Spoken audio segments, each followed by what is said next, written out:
Hi friends, my name is Emily and welcome to part 2 of my March reading wrap-up. I will leave part 1 linked above. March has been an exceptionally reading-filled month because I have been dealing with the stress of COVID and being laid off for the foreseeable future by reading. So I talked about the first 10 books that I read in March in part 1. If you're interested in that, check it out. And now I'm going to talk about 8 more books. So the first book I have here is Her Body and Other Parties by Carmen Maria Machado. I did a reading vlog where I talked about her memoir In the Dream House. I also talk about In the Dream House in part 1. Her Body and Other Parties is a short story collection. It is so bizarre and it shows up on lists of best horror fiction written by women. And I can totally see that. There are a lot of stories that have to do with women's bodies. There is one story where women in society are just fading. They are fading away to nothing. Nobody knows how to stop it. Like they are physically disappearing from the world. There is another story called 8 Bites, which is about 4 plus-size sisters who have had surgery, had their stomachs reduced, so that they are forced to stay skinny. The 4th and final sister to have this done ends up with this ghostly figure in her house for the rest of her days. It really puts a wedge between her and her daughter, who is of a younger generation and is fat positive, reading the mother's rejection of her own fat as a rejection of her daughter, and like all this like body complexity. There are stories about sexual desire. There's a lot of queerness. I know that short story collections are often something that are hit or miss for folks, and I definitely think there are stories in here that stand out above others, but I think overall this is one of the most leaning towards hit collection I have ever read. This came off my TBR. I can't remember what I rated it on Goodreads. So the next book that I read I borrowed from the library digitally, and it is the graphic novel Laura Dean Keeps Breaking Up With Me. This is about exactly what it says in the tin. It is a graphic novel. It is about a queer relationship where Laura Dean is this like gorgeous, cool party animal that is constantly doing shitty things to her girlfriend, and the girlfriend just keeps being wooed back into that relationship, and this like cycle of deep attachment to Laura Dean and then deep heartbreak, and the impact that that has on her other friendships, how she is as a friend because of how Laura Dean pulls and pushes her. The story was fantastic. I loved the illustrations. It's largely like black and white, sketchy illustrations, but it uses this pastel pink as the one color throughout it. It makes for a very like clean, impactful read. I tend towards more colorful, round illustrations, but I have to say that this really worked for me, like in terms of illustrations. Something that I often struggle with graphic novels is the illustration style, because it's such a huge portion of a graphic novel. I feel like you really have to enjoy what you're looking at, and that is usually my biggest barrier with graphic novels. Like, I love The Chilling Adventures of Sabrina in concept, but I dislike that like brown, grungy, sketchy, sort of repulsive illustration style to it, even though I love the story. And I feel like for me, because it's a graphic novel, I have to be interested in the visuals. And I think even though Laura Dean Keeps Breaking Up With Me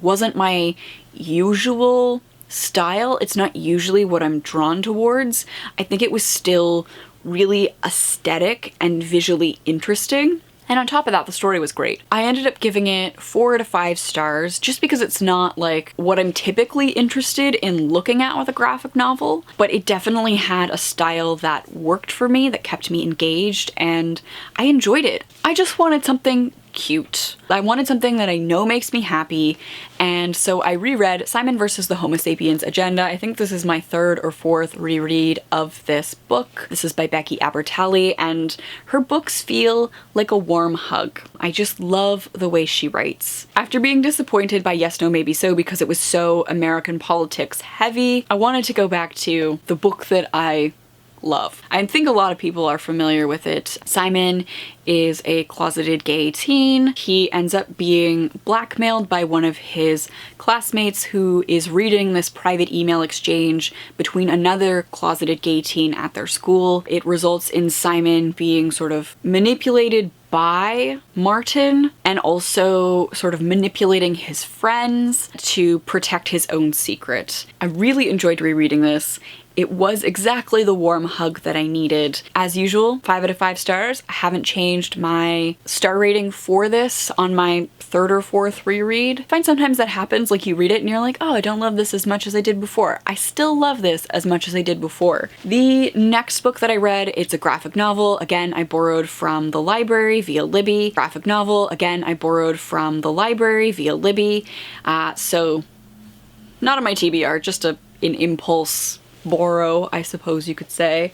And that is The Prince and the Dressmaker by Jen Wang. This is a very cute piece of, I think it's a middle grade graphic novel, I'm not gonna lie. So it's about this prince who hires this dressmaker as like a personal dressmaker, a personal tailor. The prince sometimes feels the most like himself and ready to face the world in men's clothing, and other days feels the most like himself dressed in women's clothing and wigs and makeup. It's totally okay that the prince oscillates between the two, and seeing this gender fluidity, this fluidity to the performance of gender and the way self-identity is constructed and always in flux in a piece of middle grade. I'm thinking it's middle grade just based on like the aesthetic and the language. I'm thinking it's targeted more towards like 12-year-olds than like 16-year-olds if we want to place it somewhere in the bookstore. It's an adorable story, and it's a cute little romance between the prince and his dressmaker. Their friendship is adorable and loving. The illustrations are so good. The color palette, the sort of roundedness to the characters, it just tickles my fancy. Like, it's my style in terms of what I like to look at with a graphic novel. I did give a 5 out of 5 stars to The Prince and the Dressmaker. Then I DNF'd Get a Life, Chloe Brown by Talia Hibbert, and I did end up considering this read and gave it a star rating. I made it so far in the audiobook, so I used my Audible credit to purchase Get a Life, Chloe Brown based on the Scrivener's recommendation from the YouTube channel The Princess and the Scrivener. The Scrivener did a book recommendation video. I will link it down below. On it, she recommended Get a Life, Chloe Brown for a fat woman of color with a disability representation, and that part of the book was fantastic. It's a perspective that I haven't seen before in literature, let alone romance literature. It's the writing. The writing of Get a Life, Chloe Brown was atrocious. It is maybe because I don't read romance. I mean, I read YA, and this is a whole different category in terms of quality of writing. Every time that Chloe's love interest Red was described as having hair of liquid fire, like, he has fucking red hair. Just I know that. I know that because the first like 40 times you mentioned his hair of molten lava, I got it. And like, there were just so many moments like that where I was like, Jesus fucking Christ, please stop. Because the actual like interactions between Chloe and Red were pretty great. The writing sucked. The writing was absolutely atrocious. And so with 30 to 40 minutes left in the audiobook, I decided that was enough. It wasn't worth it anymore. I was just so frustrated with the writing. I had already gotten what I wanted out of it, was like a really cute loving relationship and friendship between Red and Chloe, and I didn't need to see them go camping. The next book that I read was Tunnel of Bones by Victoria Schwab. So this is the second book in a series. I'm so excited for the third book because I love the concept. I fucking love the concept of this middle grade fiction. So Cass is somebody who has had a near experience with death and can now see ghosts. And she can travel beyond the veil between the living and the mysterious great beyond where spirits go into this veiled space. And she has a ghost friend named Jacob, and her parents are ghost hunters. The mom's a believer. The dad is a historian, and the two of them are filming this reality television show where they are traveling around the world to the world's most haunted sites and exploring the history and also the ghosts. Like, for the parents, they don't know ghosts exist. For Cass, ghosts exist. They very much exist. She can confirm that her mom is correct in her beliefs and, like, the history is true. So they end up going in this book to Paris, and specifically they go into the catacombs, and Cass accidentally wakes up a poltergeist, and mischief and madness ensues. And I had so much fun reading this. I ended up spending a significant amount of time Googling the Paris catacombs, because, like, I knew they existed, but didn't know the history. And so the fun part for me, which probably most middle graders aren't doing, was then going and looking up some of the history. How do you end up with dead people art? How does this happen? So I ended up, like, looking at a lot of it. They're beautiful, and I can't imagine being the human arranging these bones with such care. Like, that takes a very special type of human, and I would love to go see the Paris catacombs. This was fun. And, like, it's that balance of macabre and, like, deathling interest with the joy of children's horror and fantasy. So if you have a little person in your life who is a deathling, if this is your little person's vibe, this is a fun read, this is a fun series, and a third book is coming out at some point in the future. I have it pre-ordered despite my rule about not pre-ordering things. I couldn't resist pre-ordering this because I loved this so much. Obviously, I gave 5 out of 5 stars to this book, and this did come from my TBR. The next book that I read was Magnus Chase and the Gods of Asgard. This is book 1, Sword of Summer, and this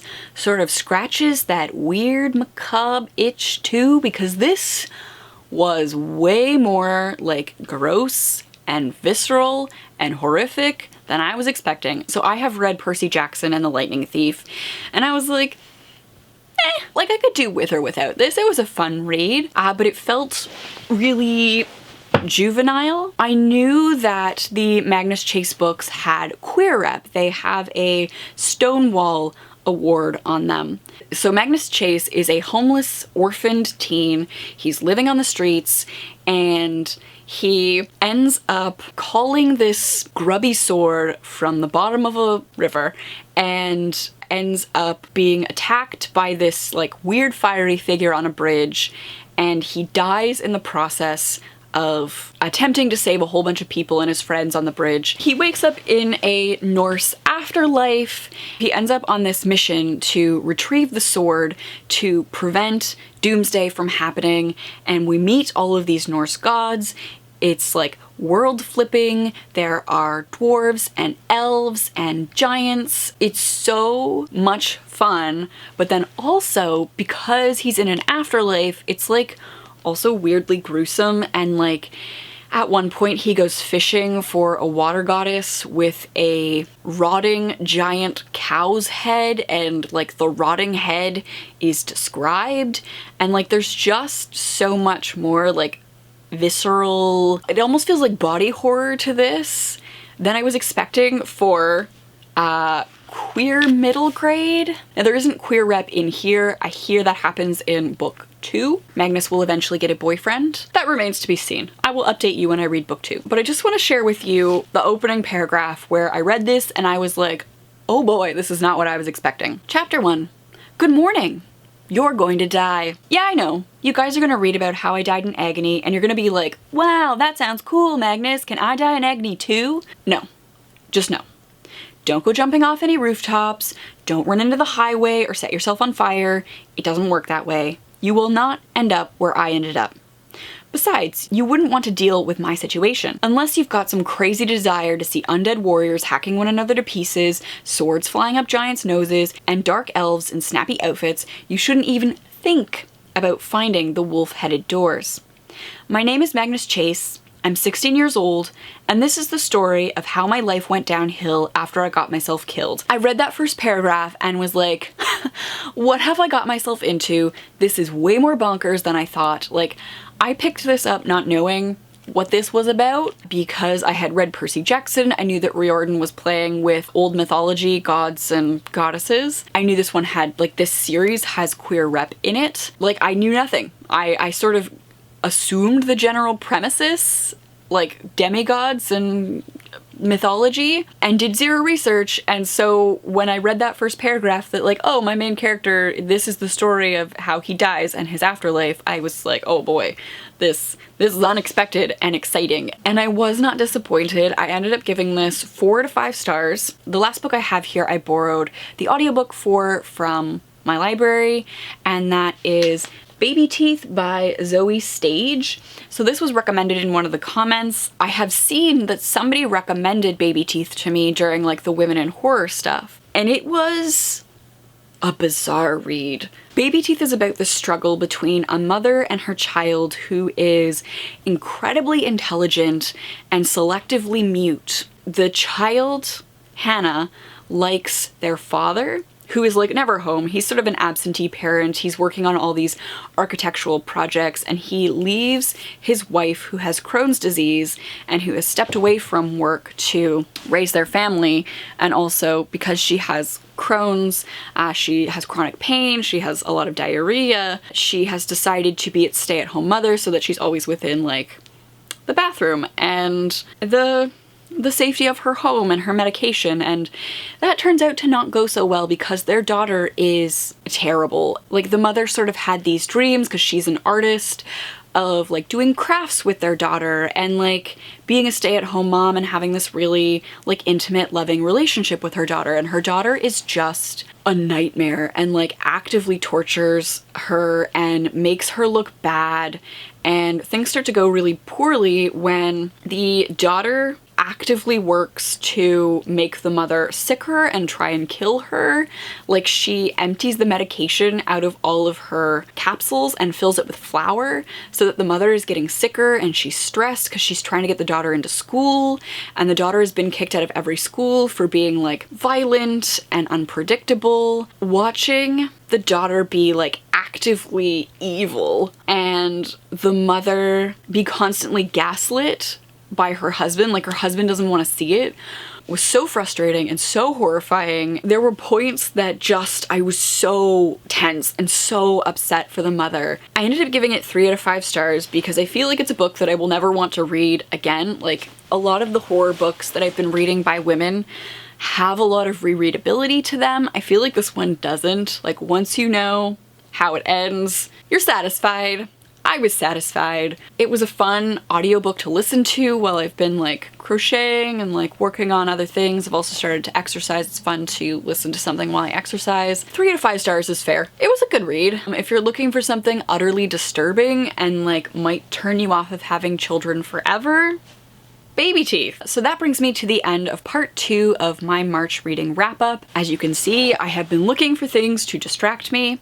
Let me know what you've been reading in the month of March, what you have been turning to in these strange and uncertain times. I have my April TBR filmed, so you can see what I'm looking to read in the next month. At the time, I thought it was a ridiculous TBR, but seeing how much I've actually read to distract myself, maybe it's not. So we'll see how I do in April. Thank you all so much for watching. thank you to my patrons who are supporting me at this weird and wacky time. I really appreciate their support. If you are at all able to support the channel, I will link the Patreon page down below. Until next time, stay safe, stay connected in whatever ways you can, and stay home if you can, and I will see you soon. Bye.